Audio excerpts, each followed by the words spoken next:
एक महत्त्वाची बातमी पाहूयात। माझ्या जीवाला धोका आहे तसेच माझ्या अपघाताच्या खोट्या बातम्या पसरवल्या जात आहेत असं पत्र आमदार बच्चू कडू यांनी जिल्हा पोलीस अधीक्षकांना लिहिलं आणि त्यानंतर एक मोठी खळबळ उडाली।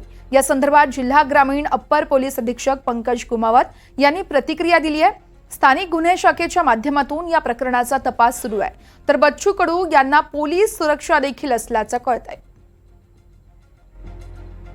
आमदार बच्चू कडू यांना जे थ्रेट लेटर प्राप्त झाला आहे त्याच्या संदर्भात त्यांना आमच्याकडे जे तक्रार दिली आहे त्याच्या आम्ही लोकल क्राईम ब्रांचच्या थ्रू इन्क्वायरी चालू आहे आणि त्यांची जे काही प्रॉपर्टी आहे किंवा मालमत्ता आणि जीवाची जे आहे काही धोका होणार नाही याच्या संदर्भात जे काही SID च्या प्रोटोकॉलप्रमाणे जे काही सिक्युरिटी आम्ही त्यांना दिलेली आहे आणि अजून त्यामध्ये आम्ही रिव्हिजन करून जर आवश्यकता भासल्यास जे आहे अधिक पुढची कारवाई करू।